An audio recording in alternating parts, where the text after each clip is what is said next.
when a young black legal expert was publicly penalized by a judge for wearing a small cross necklace, no one expected what would happen next. But Margaret Ellis wasn't just another attorney. She was a brilliant legal force who turned the courtroom into a stage for justice. This emotional, powerful story explores the intersection of faith, identity, and prejudice in America's legal system. Watch until the end, because this judge's shocking turnaround will leave you speechless.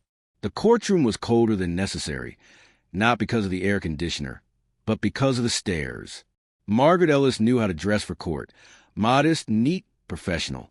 Her black skirt suit hugged her lean figure without pretense, and her natural hair was pulled into a soft twist bun. Around her neck hung a small silver cross, subtle but symbolic. It wasn't fashion. It was faith. But apparently, to Judge Harold Kenwick, it was a provocation. Margaret was seated at the plaintiff's table, quietly arranging her notes as the judge entered. His eyes swept across the room, pausing when they landed on her. There was a flicker of something. Discomfort, confusion, maybe even annoyance. She stood up like everyone else when the bailiff called. All rise. But she didn't miss the long look the judge gave her cross. He didn't say anything immediately. But as the first case wrapped up and Margaret prepared to present oral arguments as an assistant to the lead counsel, her mentor, Paul, the judge interrupted before she could speak. Miss, he squinted at his papers. Miss Ellis, I see you're prepared to address the court today? Margaret nodded. Yes, Your Honor. Well, before you do, this is a court of law, not a church. Remove that necklace, or you'll be held in contempt. Gasps echoed through the courtroom. Margaret blinked. Excuse me? The cross, Ms. Ellis. I find it distractingly demonstrative. This is a secular space. Remove it or face consequences. Paul stood, flustered. Your Honor, with all due respect. No debate, Judge Kenwick snapped.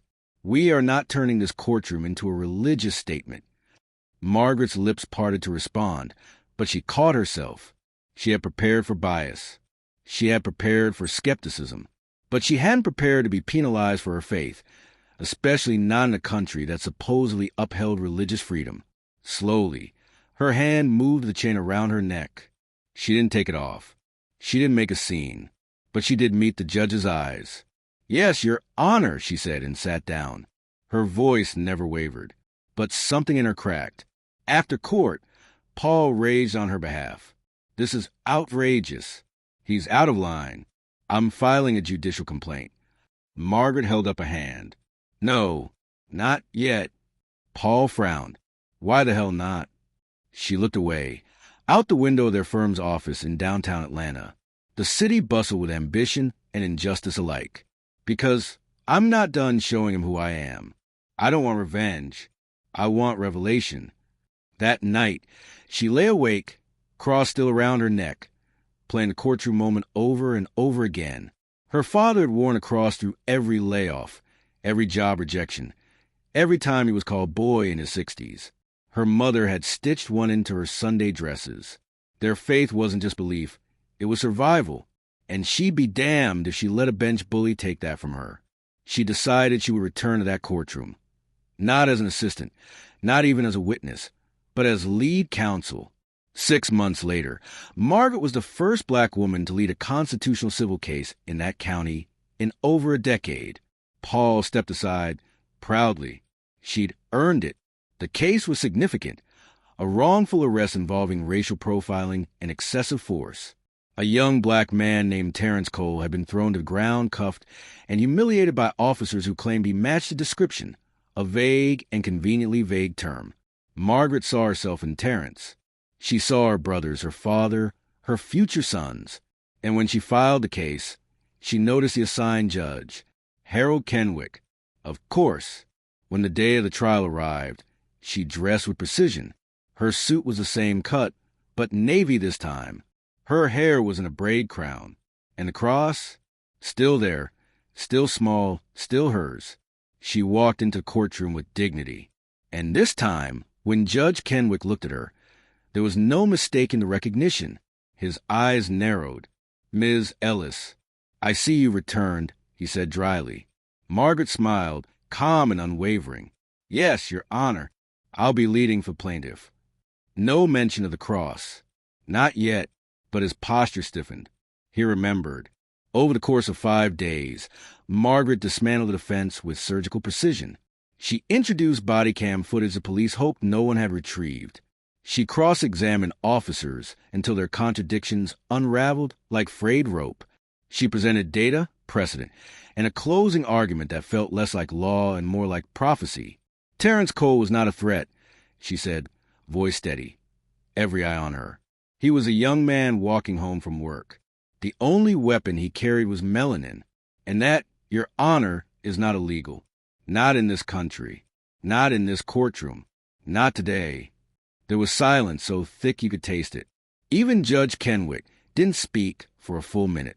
Then, in a subdued tone, he adjourned court for deliberation. 3 days later, the court returned a ruling. The officers were found liable. Terrence would receive a full settlement, and a formal apology was ordered by the police department. But what happened next was unexpected. After the ruling, Judge Kenwick asked both parties to remain in court. Margaret's stomach clenched. The judge cleared his throat. Before we adjourn completely, I'd like to address something. He looked directly at Margaret. Ms. Ellis, I owe you a personal apology. Several months ago, I challenged your professionalism in this courtroom based on a personal bias. I question your right to express your faith in this space. I did so unfairly and without legal justification. I was wrong. The room was stunned. He continued, I've since reviewed judicial guidelines and consulted the Commission on Judicial Conduct. What I did was inappropriate, and I thank you for responding with restraint and integrity. But more than that, I thank you for the brilliance you brought to this case. You have reminded this courtroom what justice looks like. Margaret blinked. She wasn't sure if she should feel vindicated or numb, but she stood. Thank you, Your Honor, she said quietly. I wear this cross not to make a statement, but to remember who I answer to. And I'm glad you saw me, not just as a symbol, but as a professional. They locked eyes, and for the first time, he looked at her without arrogance, but with respect. The story made headlines, not just because of the case's outcome, but because of the transformation it forced within a courtroom, and perhaps within one man. Margaret received calls from law schools, nonprofits, civil rights groups. She declined most of them. Her mission wasn't fame, it was change, real, lasting change. She launched a legal education program for youth in underrepresented communities, titled See Me in Court. The tagline? Justice isn't blind. It just needs to look harder.